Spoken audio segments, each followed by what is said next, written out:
नाज़रीन आदाब। अली वारसी एक मरतबा फिर नया दौर के प्लेटफॉर्म से आपके सामने हाजिर है और आज जिस मौजू पर मैं बात करने जा रहा हूँ वो काजी फायज़ ईसा के खिलाफ जो लंदन में हैकलिंग हुई वो तो आप लोगों ने देखी ही होगी, लेकिन उसके साथ एक और जुड़ा वाक़या है जो कि कल पेशावर में पेश आया। वाक़या ये है कि काज़ी फ़ायज़ ईसा के खिलाफ हैकलिंग हुई। हैकलिंग कहते हैं कि किसी शख्स को जो है वो कॉर्नर कर लेना किसी पब्लिक प्लेस पर, उसके साथ बदतमीज़ी करना, उसको बोलने ना देना, उसके ऊपर चढ़ाई कर देना। तो वो हैकलिंग, लेकिन ये तो उससे ज़्यादा थी। गालम-गलौच हमने सुनी, खुद गालियाँ दे रहे थे वहाँ पर अपनी कानों से। वो वीडियो के अंदर भी, वहाँ पर भी जहाँ पर वो कह रहा है कि किसने गाली दी है, उस मौके पर भी गालियाँ जो है वो दी जा रही थी। काज़ी फ़ायज़ ईसा के खिलाफ गालियाँ दी जा रही थी। फिर उनकी गाड़ी को घेरना, उनकी गाड़ी के ऊपर मुक्के बरसाना, वो सारा कुछ सारे वाक़यात जो है वो हमने देखे। उसके अगले दिन पेशावर के एक जज साहब ने जो है वो 600 के करीब लोगों को 9 मई के तमाम वाक़यात से बरी कर दिया। अब पेशावर के अंदर एक वाक़या पेश आया है, मगर जज साहब जो हैं वो उन 600 के 600 लोगों को बरी कर रहे हैं। ये भी फैक्ट है कि खैबर पख्तूनख्वा के अंदर पीटीआई की हुकूमत है, तो उन्होंने चार्जेस ही उनसे अगर वापस ले लिए तो फिर ज़ाहिर-सी बात है कि जज के पास भी कोई ऑप्शन नहीं रहता। लेकिन एट द सेम टाइम जो काज़ी फ़ायज़ ईसा के साथ रवैया रखा गया था उससे अगले दिन यही फैसला आना, इससे एक चाहे ये दोनों आपस में लिंक्ड ना भी हों, लेकिन ये तो तय है कि जो नीयत थी काज़ी फ़ायज़ ईसा के साथ बदतमीज़ी करने वालों की, वो काज़ी फ़ायज़ ईसा को इंसल्ट करना कम थी, उनको एम्बैरस करना कम थी, अपने गुस्से का इज़हार कम थी, लेकिन असल में ये एक प्रेशर टैक्टिक है। ये प्रेशर टैक्टिक है जो कि पाकिस्तान तहरीक-ए-इंसाफ जिस दिन से वजूद में आई है, उस दिन से इसी तरह के टैक्टिक्स के ऊपर अमल करने की कोशिश कर रही है। पहले उनके पास ज़ाहिर है सपोर्टर्स ही कोई नहीं थे। इमरान खान उसी तरह बदतमीज़ी जिस तरह से उनके सपोर्टर्स आज करते हैं, इमरान खान आज से पॉलिटिशियंस को क्रिकेट पॉलिटिशियंस नहीं कह रहे। इमरान खान 2001 से भी आप उनकी कोई वीडियो उठाकर देख लेंगे, 96 की कोई वीडियो उठाकर देख लेंगे, वो इसी तरह अपने जो मुखालिफिन हैं उनको बेरेट करते हुए नज़र आएँगे आपको। आज भी वो उसी तरह से उनकी ज़बान है वो कैंची की तरह ही चलती है, आज भी कोई फ़र्क नहीं आया उसके अंदर। और जो उनके सपोर्टर्स हैं, एक उन्होंने पूरी जनरेशन तैयार की है और उसमें हमारी माशाल्लाह हमारी फ़ौज का भरपूर किरदार है, तो जो कि आज उनके आँखों के आगे आ रहा है। तो वो कहते हैं ना कि हाथों से लगाई हुई दाँतों से खोलनी पड़ती है, तो वो दाँतों से भी नहीं खुल रही हैं। अब इनको जो है वो बाकायदा कैंची से खोलनी पड़ेंगी, अभी तो लग पता जाएगा। लेकिन ये जो वाक़या पेश आया है, उससे उनका मकसद जो है वो ये है कि हमने अपने मुखालिफिन को जो है वो दबाव में लेकर आना है। दबाव, जज सामने मुखालिफ नज़र आ रहा हो तो जज को जो है वो दबाव में लेकर आना है। पहले अबुल हसनात के साथ ये किया इन्होंने। तो जो हमने पहले देखा माज़ी में जज हुमायूं साहब के साथ, उसी तरह का वाक़या जो है वो हमने देखा काज़ी फ़ायज़ ईसा के साथ गुज़िश्ता रोज़, और अब हमने अगले ही दिन देखा कि पेशावर की एक अदालत ने तमाम के तमाम लोगों को बरी कर दिया। तो जनाब, ये सब कुछ होता कब है? ये उस वक़्त होता है जब आप, एक लफ्ज़ है बड़ा ज़बरदस्त जिसको आजकल बहुत ही जो है वो ऐसे बना दिया गया है जैसे किसी कभी जो मुँह में आता है वो जिसके मुँह में आता है वो बक देता है। लेकिन ये असल में फ़ैशिज़्म की असल जो शक्ल है वो ये है। फ़ैशिज़्म जो होता है वो ज़रूरी नहीं है कि वो किसी, इसके अंदर वैसे बाय द वे थोड़ा-सा जो एथनिक एलिमेंट है वो भी इसके अंदर आपको अक्सर नज़र आएगा। जो एक क्या कहते हैं रेसिज़्म है वो भी आपको अक्सर नज़र आएगा कुछ सूरत-ए-हाल में। ओवरसीज़ पाकिस्तानियों का ये मसला नहीं है, ओवरसीज़ पाकिस्तानी बिल्कुल ही मतलब टोटल क्रैक्स। लेकिन जो पाकिस्तानी जो आप देखते हैं उसके अंदर आपको रेसिज़्म भी नज़र आता है, पाकिस्तान के अंदर पाकिस्तान की तहरीक-ए-इंसाफ की जो पॉलिटिक्स है। और फिर अपने मुखालिफिन के साथ ये रवैये अपनाना, जो जिनको आप कहते हैं कि मुखालिफिन को जो है वो सड़कों पर नज़र नहीं आने देना, उनके लिए पब्लिक स्पेसेस को जो है वो इम्पॉसिबल बना दे कि वो वहाँ पर ना जा सकें। उनके बारे में ये कहना है कि इनके साथ बच्चों के साथ कोई शादियाँ नहीं करेगा, इनको जो है वो कोई रिश्ते नहीं देगा, इनका सोशल बॉयकॉट किया जाएगा, इनसे ताल्लुक रिश्तेदारी ख़त्म कर दी जाएगी। ये इमरान खान साहब के अपने अल्फाज हैं जो वो लोगों के बारे में कहते रहे हैं कि उनके साथ ऐसा करो।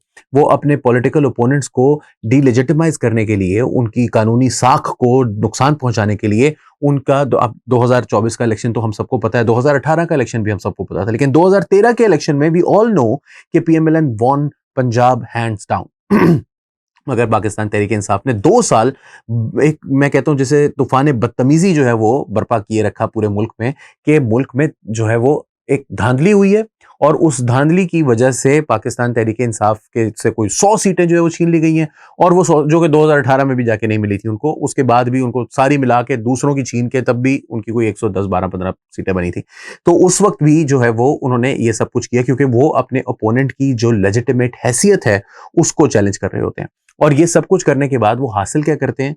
वो हासिल ये करते हैं कि आपकी बतदरीज जो समाजी सियासी और सकाफती जो स्पेस होती है वो उनके मुखालफिन की कम होती जाती है। अब ये प्रोपेगेंडा की टेक्निक है कि आप अगर बैंड वैगन इसको कहते हैं कि अगर आप सब लोग एक ही जगह पर चढ़ते हुए आपको नजर आए तो बाकी लोग भी उसी बैंड वैगन पर सवार होना शुरू हो जाते हैं। बिकॉज वेरी फ्यू पीपल, हमें लगता है कि हम क्रिटिकल थिंकिंग कर रहे हैं, लेकिन ये एक स्टूपिड बात है, क्योंकि अगर क्रिटिकल थिंकिंग हो मुआशरे, किसी मुआशरे के अंदर, तो उस मुआशरे के अंदर इस तरह का कन्फॉर्मिज्म, इस तरह की भीड़ चाल जो है वो नजर नहीं आती। चाहे वो जाकिर नाइक के पीछे लगे हुए हों, चाहे वो किसी टीएलपी के पीछे लगे हुए हों, चाहे वो इमरान खान के पीछे लगे हुए हों, चाहे वो कभी कोई ऐसी जो है वो बीच में मदारी जो है वो खड़ा हो जाए इस्लामाबाद के अंदर, तो सारी कौम जो है वो टीवी पर बैठी है। तो क्रिटिकल थिंकिंग वाला तो इस मुल्क के अंदर, इस मुआशरे के अंदर मसदूद है। क्रिटिकल थिंकिंग नाम की कोई चीज यहाँ पर मौजूद नहीं है।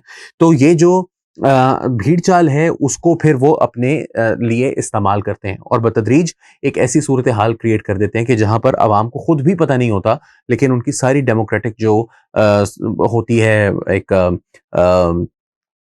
स्पेस होती है वो कंप्लीटली एरोड कर जाती है। तो इसका हल क्या है? इसका हल ये है कि कानून का भरपूर इतलाक करना जो है वो बहुत जरूरी है। पाकिस्तान की हाई कमीशन को, क्योंकि ये पाकिस्तान की हाई कमीशन की गाड़ी थी जिसके अंदर काजी फायज ईसा साहब सवार थे, तो पाकिस्तानी हाई कमीशन जो है इसका काम है कि ये इसके ऊपर लीगल एक्शन जहां बनता है, जो पॉसिबिलिटी हो, it should higher best lawyers and make sure that this somehow these people get punished for what they've done. लेकिन पाकिस्तान के अंदर जो बेहिसाब केसेस हैं, वो अगर आप बर्रियत शुरू हो जाएगी तो फिर आप एक ऐसी, और देखिए कि ये जो बर्रियत है इसका नुकसान क्या हो रहा है। इसका नुकसान ये हो रहा है कि हम बतदरीज 27वीं तरमीम के तरफ बढ़ रहे हैं। 26वीं तरमीम, चाहे उसको कोई कहे कि जी जरूरी थी, पाकिस्तान तहरीक इंसाफ की हरकतों की वजह से आई, चाहे मंसूर अली शाह की हरकतों की वजह से आई, जिसके ऊपर आपने इल्जाम धरना है हुकूमत की साइड ने, वो धर सकती है, लेकिन 27वीं तरमीम की तरफ बहरहाल आप उस वक्त जाएंगे जब आपको नजर आएगा कि 26वीं तरमीम को भी कोई फायदा नहीं है। तो अब आपको एक ऐसी सूरत हाल के अंदर धकेल दिया जाएगा कि जिसके अंदर आपको मिलिट्री कोर्ट्स को लामहला आपको जो है वो लेकर आना पड़ेगा। वहां पर केसेस चलेंगे, समरी ट्रायल्स होंगे, और समरी ट्रायल्स के अंदर ये कहा जाएगा कि जी ये जो बंदे थे इन्होंने ये अपने आप को साबित करने में नाकाम रहे हैं बेगुनाह, तो इस वजह से इनके ऊपर जो है वो फर्द जुर्म जो है वो हमने अप्रूव कर दी, ये तमाम अफराद जो है वो मुजरिम करार पाएंगे। और ये चीज आप खुद सिविलियंस के मिलिट्री ट्रायल्स की तरफ लेकर जा रहे हैं, वो अदालतें और ये तमाम की तमाम जो प्रोसिक्यूशन है ये मिलिट्री ट्रायल्स की तरफ लेकर जा रही है। और कभी कभी मुझे ऐसा लगता है कि शायद जो पंजाब के अंदर फैसले नहीं हो रहे और उसके अंदर बहुत दफा जो है वो प्रोसिक्यूशन के ऊपर बात आई है कि प्रोसिक्यूशन ठीक नहीं हो रही, जो सिंध के अंदर ठीक नहीं हो रही, उसकी वजह शायद यही है कि ये जो हमारी एस्टेब्लिशमेंट है वो भी नहीं चाहती कि ये प्रोसिक्यूशन ठीक हो, क्योंकि उनसे कोई छुड़वा नहीं सकता किसी को।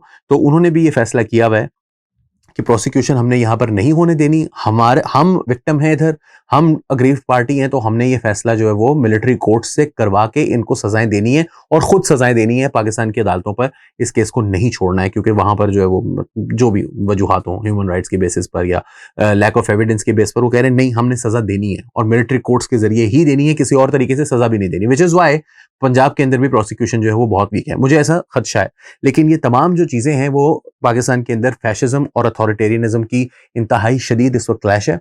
फैशिज्म जो कि अवामी सतह पर इस वक्त जो है वो बड़ी तेजी से पनप रहा है। इमरान खान साहब की दौरे हुकूमत में हमने देखा, लेकिन वो इतने निकम्मे और निखट्टू और नालायक साबित हुए कि उन्होंने उस्मान बुज़दार को और महमूद खान को सूबों में लगाकर और खुद उनके ऊपर बैठकर, मतलब तीन जो है वो क्या कहते हैं, वो वर्ड यूज करने लगा था लेकिन नहीं करना चाहिए ऐसा वर्ड, तीन ऐसे अफराद जिनको कुछ नहीं पता, वो तीनों इकट्ठे बैठकर जो है वो अगर पॉलिसी साजी और चीफ एग्जीक्यूटिव्स हों तो वो जो उसकी वजह से फस्तायत जो है वो उनकी पावर में आने के बाद, क्योंकि वो खुद ब खुद गैर मकबूल होना शुरू हो गए, इस वजह से वो नहीं उसको जारी रख सके।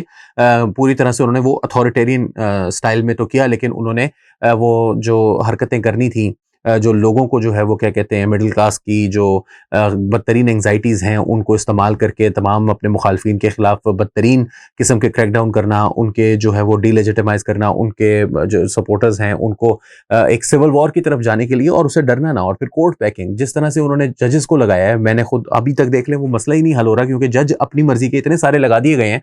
तो अब हुकूमत जो है वो बहरहाल उसके लिए कुछ करने जा रही है, सुना है जुम्मे को आ रही है, एक एक्ट आ रहा है जो कि इसको चेंज कर देगा। लेकिन ये सारी चीजें होने के बाद अगर कानून जो है वो अपना राह नहीं लेगा तो फिर हम समझे कि वी आर डूम्ड, क्योंकि इस पॉपुलिज्म का फिलहाल पाकिस्तान की मुआशी सूरत हाल के अंदर कोई और इलाज नहीं है। पाकिस्तान की मुआशी सूरत हाल बेहतर होने में बहुत टाइम लगेगा, कम से कम 2-3 साल लगेंगे, और उस 2-3 साल के अरसे में इन लोगों को कंट्रोल करने के लिए there is no other option but to completely legally, कानूनी तौर पर इनको पूरी तरह से जो है वो बांध के रखना पड़ेगा, क्योंकि इनको जैसे ही आप थोड़ा सा भी let them of the hook तो ये लाकानूनियत पर उतर आएंगे। तो आप लाकानूनियत जो है वो इस मुल्क के अंदर प्रिवेल नहीं कर सकती। और ये काजी फायजीसा वाकया, पेशावर के जज का वाकया, ये दोनों वाकयात जो हैं वो एक ही सिलसिले की कड़ी हैं। You have to stop this people, क्योंकि ये मुल्क को बर्बाद कर देगी।